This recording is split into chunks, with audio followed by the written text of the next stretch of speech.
Morning friends, exam instructor Girdhar channel पर आप सभी का स्वागत है। आप सभी लोग इसे अधिक से अधिक मात्रा में सब्सक्राइब करें, लाइक करें, शेयर करें, कमेंट करें। सहायक अध्यापक भर्ती परीक्षा जो 6 जनवरी 2019 को प्रस्तावित है, उसी को ध्यान में रखकर गणित की एक तीसरी सीरीज जारी की जा रही है। प्रश्न संख्या 21 से इसे शुरू करते हैं। यदि ए स्टार बी को इस तरीके से एक्सपेंड किया गया है, जैसे कि मान लीजिए सवाल की क्वेश्चन कह रही कि ए स्क्वायर प्लस बी स्क्वायर, ये इसकी शर्त है। फिर ए डॉट बी की जो शर्त है वो है ए स्क्वायर माइनस बी स्क्वायर। तो इस समीकरण का मान पूछा 5 स्टार 2.25। तो ए स्टार बी के तौर पर 5 स्टार 2 को एक्सपेंड किया गया 5 स्क्वायर प्लस 2 का स्क्वायर, 5 का वर्ग प्लस 2 का वर्ग, 25 प्लस 4 बराबर 29। फिर इसे अगली समीकरण ए डॉट बी में बदला गया, तो ए स्क्वायर माइनस बी स्क्वायर, 25 और 29 को हमें हल करना है। 29.25 25, तो 29 का स्क्वायर हो गया माइनस 25 का स्क्वायर हो गया। ऐसा क्यों हो गया? क्योंकि यहाँ शर्त में दिया ए स्क्वायर माइनस बी स्क्वायर। तो एक बार इसे ए प्लस बी में खोला जाता है, एक बार इसे ए माइनस बी में खोला जाता है। तो 29 प्लस 25 25 और 29 मिलके हो गए 54। माइनस में आया 4, दोनों का मल्टीप्लिकेशन 216। ये इसका आंसर हो गया। अच्छा सवाल है। अगला सवाल देखिएगा। यदि ऐसे लिखा हो कि 29 की घातें 215 को 28 से विभाजित कर दिया जाए तो शेष ज्ञात करो। तो इस तरीके के सवालों में एक सीधे लॉजिक निकल आता है कि जब भी अंश हर से एक अधिक हो तो घातें चाहे जितनी हो, भाग देने पर सदैव एक बचता है। अंश हर के बीच का डिफरेंस एक होना चाहिए और वो एक ज़्यादा हो। अंश हर से एक का अंतर भी हो और एक अधिक भी हो, तो घातें 215 हों, ये चाहे जितनी हो, 512 हो, आंसर सदैव एक रहता है। तो इस सवाल का आंसर हो गया एक। फॉर एग्जाम्पल मैंने यहाँ शो करके दिखाया है कि बाय द वे एक दूसरा ऐसा सरल सा सवाल अपने दिमाग में कल्पना कर लीजिए। 5 जिसका वर्ग 2 घातें कर दी, 4 से भाग दो, 25, 4 का भाग दिया, 4 छंग 24, एक शेष बचा। इसी के दूसरे और जो सवाल इम्पोर्टेंट हैं वो इस तरीके से होते हैं कि 67 की पावर 1207 को 68 से भाग दो तो शेष क्या बचेगा। यहाँ क्या हो जाता है, अगर इसकी दिमाग में कल्पना कर लो आप लोग कि बाय द वे मान लो फॉर एग्ज़ाम्पल 2 है, फिर हर बड़ा हो गया 1, 3 हो गया। अब उल्टा हो गया, अंश हर के बीच में डिफरेंस एक ही है लेकिन अंश हर से एक कम है, हर एक बड़ा है। अब इसकी घातें सम और विषम से आंसर आती हैं। अब अगर इसकी घातें हमने विषम कर दी, बाय द वे मान लो 3 कर दी, तो 2 की घातें 3 हो गई 8, 3 का भाग दो, 3 दूनी 6। तो आंसर जो बचता है वो स्वयं अंश का मान होता है, अर्थात 2 आंसर हो गया। इसी तरीके से जो 67 की पावर हमने 1207 लिखी है, 68 से भाग दिया है, तो स्वयं अंश बचेगा, अर्थात कितना बचेगा? 67 बचेगा। फॉर एग्जाम्पल अब हम एक दूसरा सवाल दिखाते हैं जिसमें अंश हर से एक कम है और घातें सम हो गई। अगर घातें सम हो गई तो इसका मान हो गया 4 और 3 से भाग दिया गया तो शेष बचा 1। तो ये भी एक नई अवधारणा बन जाती है कि यदि अंश हर से एक कम हो और घातें सम हो तो सदैव एक बचता है। जैसे यहाँ पर वो ढेरों सवाल ला सकता है, पूछे जा सकते हैं। जैसे 94 की घातें 94 को 95 से भाग दिया जाए तो शेष क्या बचेगा?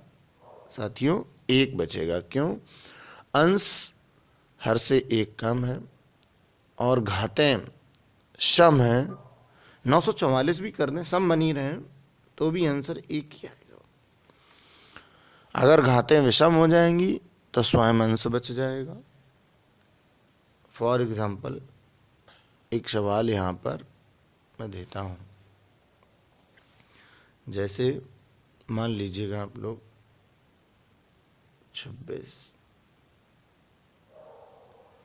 की पावर 125 बटे 27 से भाग दिया जाए तो क्या शेष बचेगा? स्वयं 26। नेक्स्ट सवाल पे आते हैं 23 नंबर। आप देख रहे हो ये एक समीकरण इस तरीके से दी है, x माइनस 1/x बराबर 1/2, तो 4x² प्लस 4/x² का मान ज्ञात करो। इस सवाल को हल करने के लिए सबसे अच्छा तरीका दोनों पक्षों का वर्ग करते हैं। दोनों पक्षों का आप वर्ग कर दोगे x माइनस 1/x का होल स्क्वायर, आपने दोनों पक्षों का वर्ग कर दिया। 1/2 का भी वर्ग कर दिया। यहाँ आप देख रहे हो a² plus b² minus 2ab, तो जब 2ab करोगे तो a का मान है x, b का मान है 1/x, एक दूसरे से कट जाएंगे। 1/4 हो गया। ठीक, इसी समीकरण में पूरे में 4 से गुणा कर दो। जब पूरे में 4 से गुणा कर दिया तो 4x² plus 4/x² minus 8 is equal to 1। अब ऊपर हमें जिसका मान चाहिए था वो 4x² प्लस 4/x² की वैल्यू थी, इसलिए ये 8 उस तरफ जाएंगे, प्लस में हो जाएंगे 9। इसका मान कितना आ गया? 9। आप लोग इसे ऐसे हल कर सकते हो। अगला सवाल है संख्या पद्धति से। यदि एक संख्या को 899 से भाग देने पर 63 शेषफल प्राप्त होता है तो इसी संख्या को 29 से भाग दिया जाए तो शेषफल क्या प्राप्त होगा? अच्छा सवाल है। कोई एक संख्या है, अगर उसे 899 से भाग दिया जाता है तो 63 शेषफल बचता है। यदि उसी संख्या को 29 से डिवाइड करें तो रिमाइंडर क्या होगा? इसके लिए लास्ट वाला जो रिमाइंडर होता है वो लास्ट वाली डिजिट से डिवाइड कर दो तो जो आंसर आता है वो करेक्ट होता है। वैसा ही करके दिखाया गया है। 63 में भाग दे दिया गया 29 का, डिवाइड कर दिया गया उससे, तो कितना रिमाइंडर बचा? 5 इज द करेक्ट आंसर। ऐसे आप कोई भी सवाल कर सकते हो। इस तरीके से वो कोई भी सवाल कह सकता है कि किसी संख्या को तुमने 572 से भाग दिया तो 39 शेष बचते हैं।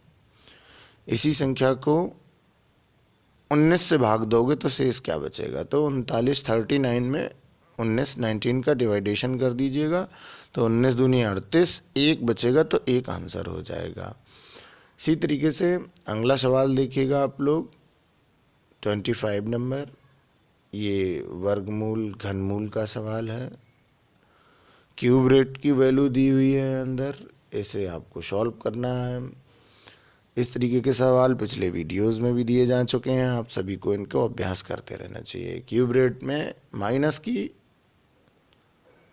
वैल्यू लिखी हुई है 2300। फिर नेक्स्ट है 5290।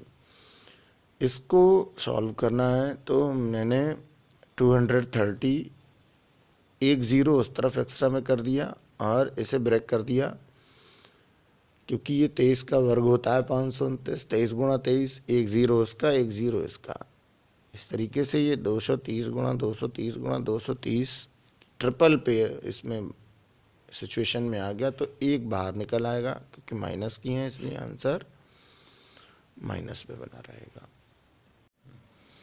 अगला इसी तरीके का सवाल है कि क्यूब रूट में अंडर 500, अंडर रूट के अंदर फिर इसके मतलब घनमूल 500 और फिर 16, इसका मान क्या होगा? आप लोगों को साथियों इस सवाल को हल करके इसका आंसर कमेंट बॉक्स में देना है। इसका मान क्या होगा? Option A 8, option B 80, option C 20, option C 16। आप लोग इसे हल करिएगा और इसका फीडबैक ज़रूर दें। अगला सवाल है 27 नंबर। ए बराबर अंडर रूट 2013 का स्क्वायर प्लस 2013 प्लस 2014, तो ए का मान क्या होगा? इस तरीके का कोई भी सवाल कभी भी आपको मिले जिसकी ये सिचुएशन बनती हो, जैसे मैंने नीचे हल करके दिखाया है कि अगर हमने x बराबर 2013 मान लिया तो ये एक्स स्क्वायर प्लस एक्स, फिर इस 2014 को अगर तोड़ लें तो 2013 प्लस वन में ब्रेक हो जाए, और इस तरीके की सिचुएशन, इसकी इक्वेशन कैसी बन गई, एक्स स्क्वायर प्लस एक्स और एक्स 2x, एक का हमने अपनी तरफ से मल्टीप्लाई कर लिया, प्लस एक था अकेला उसका वर्क कर दिया, उससे कोई फ़र्क नहीं पड़ता है।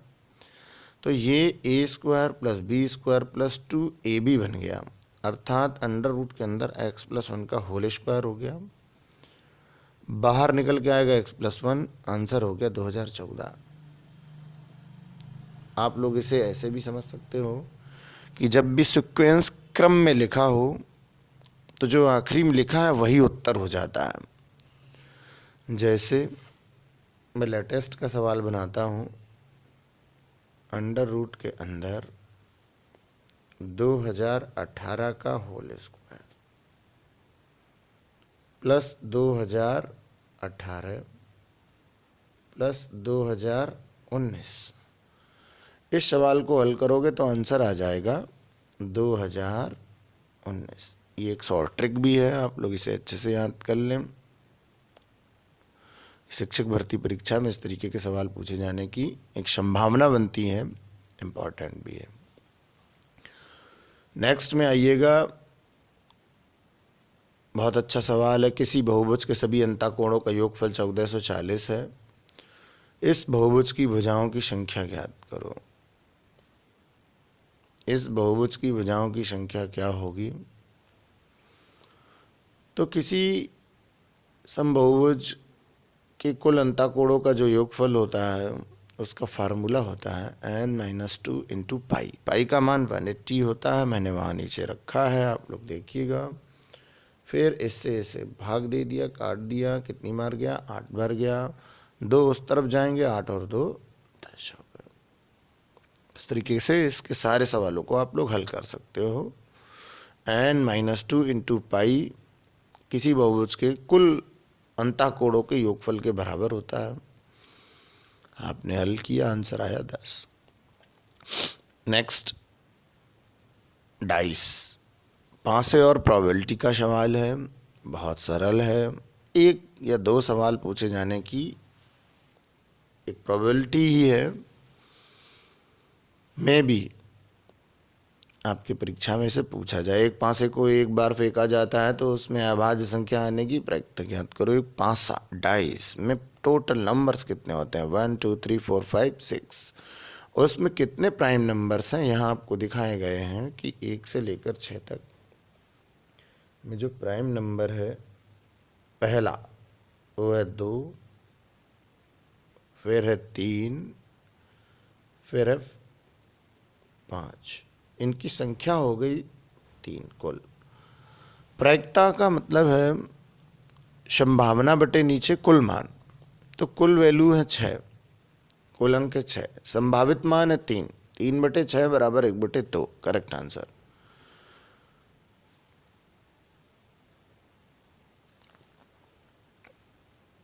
डियर फ्रेंड्स, इस तरीके से आप काफ़ी महत्वपूर्ण सवालों की एक सीरीज को हल कर रहे हैं।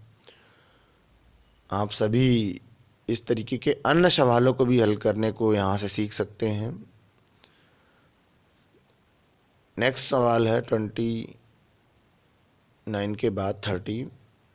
यदि x का मान जो है उसकी और y की वैल्यू की सिचुएशन शो की गई हैं, 3 से बड़ा है या उसके बराबर है, 10 से छोटा है या उसके बराबर है, फिर y की वैल्यू 5 से बड़ी है या उसके बराबर है, 15 से छोटी है या उसके बराबर, लेस देन और इक्वल टू, तब कह रहा है x बटे वाई का मिनिमम न्यूनतम मान क्या होगा? तो x बटे वाई बराबर, देखो न्यूनतम मान के लिए अंश छोटे से छोटा हो, हर बड़े से बड़ा हो, हर बड़ा मान छोटा, अंश बड़ा, मान बड़ा, इसलिए अंश छोटा रखना है और हर बड़ा रखना है। तो अंश की मिनिमम वैल्यू जो है, लघुत्तम छोटी वैल्यू, वो 3 होगी, और उपरोक्त समीकरणों से y का अधिकतम मान 15 हो सकता है। अर्थात इन मानों से बनने वाली सबसे जो लोवेस्ट वैल्यू है वो 1/5 होगी। नेक्स्ट प्रॉब्लम 31, यदि x square plus 1/x² is equal to 34 तो x प्लस 1/x का मान क्या होगा। आप लोग इस तरीके के कई सवाल हल कर चुके हैं। यहाँ आप देखिएगा कि इसे कैसे स्क्वायर में कन्वर्ट कर दिया जाए। तो 34 के नियरेस्ट स्क्वायर वैल्यू है 36। तो व्हाट वी डू, क्या कर सकते हैं हम लोग, 2 प्लस कर दें, दोनों साइड दोनों पक्षों में 2 जोड़ दें, तो वो 36 हो गया, 6 का वर्ग। यहाँ एक हमको वैल्यू मिल गई a² plus b² plus 2ab। ए से b कट जाएगा, ए से b कट जाएगा, तो ये बन गया a प्लस b का होल स्क्वायर, ठीक। और वो हो गया 6 का वर्ग, अर्थात a प्लस बी का whole square x plus 1/x का whole square is equal to 6²। तो यहाँ पर घातें बराबर हो गई, इसलिए बेस बराबर हो जाएंगे। तो x plus 1/x is equal to आ गया 6। नेक्स्ट है, आप लोग देखिएगा, इसे काफ़ी दशमलव लगे हुए हैं।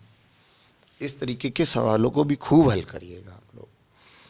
और वहाँ पर देख रहे हैं, अगर हम a की वैल्यू ले लें, a बराबर 0.46, तो ये a इंटू a स्क्वायर हो गया। अगर हम इसे a इंटू a कर लें तो a का स्क्वायर हो गया, प्लस b की वैल्यू हमने ले ली 0.54, तो ये हो गया प्लस में b स्क्वायर प्लस 2ab और हो जाए, तो ये a प्लस b का होल स्क्वायर हो जाएगा। 2ab कैसे हो जाएगा, b की वैल्यू तो हमारी सामने दिख रही है, ये 2a ही लिखा हुआ है, तो 2 टाइम्स में अगर इसे कन्वर्ट करोगे तो 0.46 हो जाएगा, अर्थात ये वैल्यू किसकी हो गई, a की। तो ये हो गया 2ab। तो a प्लस बी का होल स्क्वायर हो गया, a² plus b² plus 2ab, अर्थात इन दोनों को जोड़ दो, या जोड़ दीजिएगा a और b की वैल्यू, तो कितनी हो गई, 1। आंसर आ गया। इसके बाद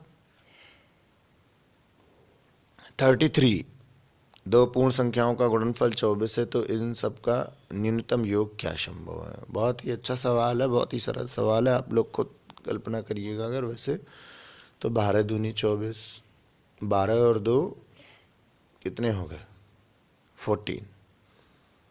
न्यूनतम क्या संभव है, इसलिए हम लोगों ने इसकी समीकरण की लेटेस्ट वैल्यू यहाँ ली हुई है 6 × 4, तो गुणनफल तो 24 हो गया, योग कितना हो जाएगा, 10। इससे बनने वाला ये सबसे न्यूनतम मान है।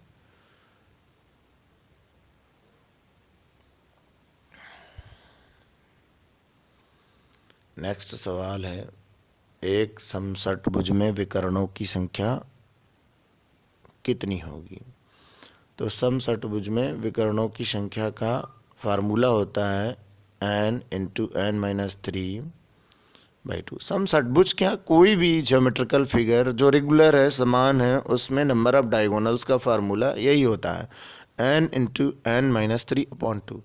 आप इस फार्मूले में n की वैल्यू रख दें, क्योंकि ये समषट्भुज है, हेक्सागोन है, तो हमने n बराबर 6 वैल्यू रख दी। n का मान 6 रखने पर ये 6 हो गया, यहाँ 3 बचे, अपॉन हल कर लो, नंबर ऑफ डायगोनल्स विकर्णों की संख्या 9 आ गई। इस तरीके से कोई भी ज्योमेट्रिकल फिगर का आप सवाल हल कर सकते हैं। नेक्स्ट सवाल परसेंटेज का है। आप सभी को परसेंटेज प्रॉफिट लॉस, साधारण ब्याज, चक्रवृद्धि ब्याज इत्यादि अन्य कई आगे की जो महत्वपूर्ण एक्सरसाइज हैं, जैसे कि क्षेत्रमिति, आयतन मिति, इसकी भी जो एक सवालों की सीरीज आपको मिलेगी, आप सभी इसे देखते रहिएगा। ये आपके लिए वास्तविकता में बहुत लाभकारी सिद्ध होगी। 100 माइनस 300 का 20% का 40% इसके इक्वल है। यहाँ से सॉल्व किया गया, 100 माइनस ब्रैकेट के अंदर 20% की वैल्यू 60 आ गई, फिर 40% को सॉल्व कर दिया तो आंसर आ गया 16। बहुत इजी होता है ये। प्रतिशत के चिन्ह को हटाने पर बटे में 100 आता है, वही यहाँ हल करके दिखाया गया।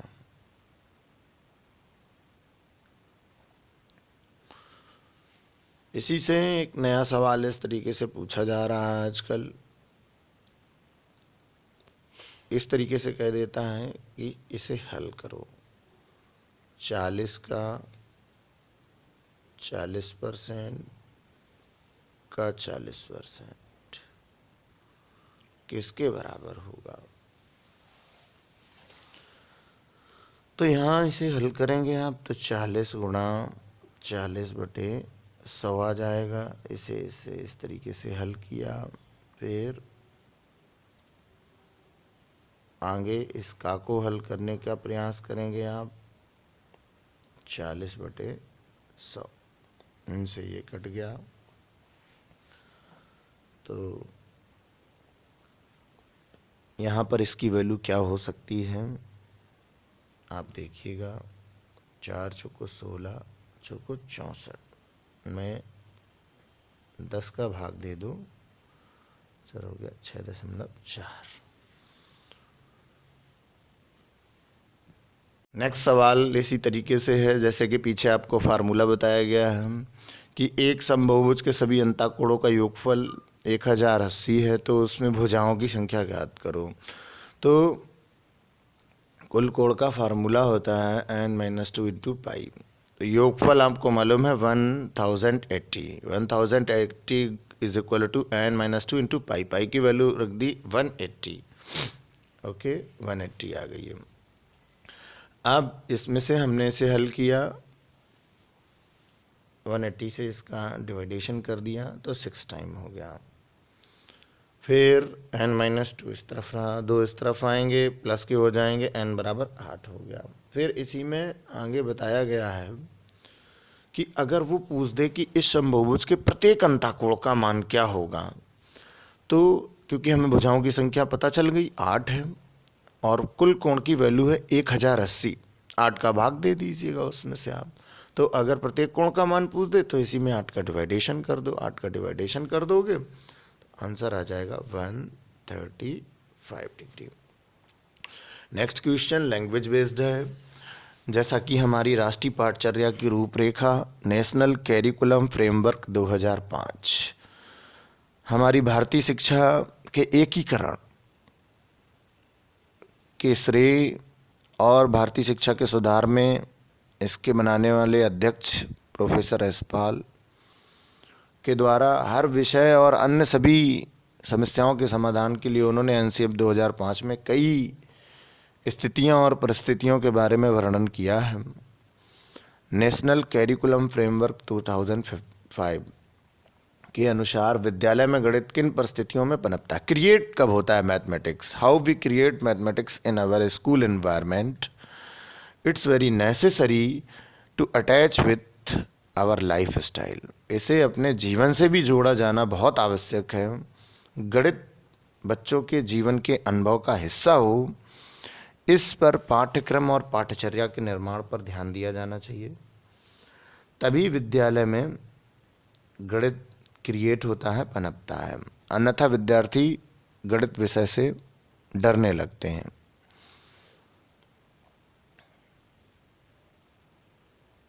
नेक्स्ट सवाल है, यदि एक समबहुभुज के भुजाओं की संख्या n है तो उसमें कितनी सममित रेखाएं होंगी? मोस्ट इंपॉर्टेंट सवाल है। आप इसे देखिएगा कि कोई भी ऐसा ज्यामितीय चित्र, कोई भी ऐसा ज्योमेट्रिकल फिगर जिसकी सभी भुजाएं समान हों, ये ध्यान देना, उसकी जिसकी सभी भुजाएं सेम हों, इक्वल हों, तो उसमें जितनी भुजाएं होंगी उतनी ही सममित रेखाएं होती हैं, उतनी ही सममित रेखाएं होती हैं। n अगर उसकी भुजाएं बराबर हैं तो उसमें लाइन ऑफ सिमेट्री, सममित रेखाओं की संख्या भी n होगी। अगर एक सम अष्टभुज जिसकी सभी भुजाएं समान हैं, उसमें कितनी सममित रेखाएं होंगी? 8। इस तरीके से और भी कई सवाल होते हैं। एक समबाहु त्रिभुज है जिसकी तीनों भुजाएं समान है, उसमें कितनी सममित रेखाएं होंगी? 3 होंगी। तो जितनी उसकी भुजाओं की संख्या होगी उतनी ही लाइन ऑफ सिमेट्री होती है। बहुत इंपॉर्टेंट है सवाल। आगे आइएगा आप, यदि 2 कोटि पूरक कोणों का योग अनुपात जो है वो 2:3 है, तो उनके कोण क्या होंगे ये बताना आपको। तो अनुपात 2:3 है, तो मान हो गया 2x + 3x = 90, 5x = 90, x = 18। आप उनके कोण कितने आ गए? 18 दूनी 36, 18 तें 54। ठीक। नेक्स्ट सवाल मेंसुरेशन का है। एक कमरा जिसकी लंबाई 12 मीटर है, जिसकी चौड़ाई 9 मीटर है, ऊंचाई 8 मीटर है, तो उसमें अधिकतम लंबाई का पोल कितने मीटर का रखा जा सकता है? ये मैक्सिमम लेंथ LENTH, लंबाई, महत्तम लंबाई का जो है वो अधिकतम लंबाई का पोल कितने मीटर का हो, ये आपको ज्ञात करना है। तो ये अंडर रूट में होता है L² + B² + H²। तो ये फार्मूला आप लोगों को आता होगा, √L² + B² + H²। अधिकतम विकर्ण महत्तम लंबाई का पोल माना जाएगा। यहाँ 12 का वर्ग + 9 का वर्ग + 8 के वर्ग को लिखकर जोड़ा गया है, 289 हो गया। उसका वर्गमूल वही होगा जो अंदर जोड़े में हो। तो इसके पेयर कितने बन सकते हैं? 17 × 17, इसलिए आंसर आ गया 17 मीटर। आप सभी को बहुत बहुत धन्यवाद। आगे की सीरीज आपको बहुत जल्द प्राप्त होगी। आप सभी से देखते रहिएगा। Best of luck, congratulations to seeing एग्जामिस्टर instructor Girdhar Anuragi YouTube channel. Thank you.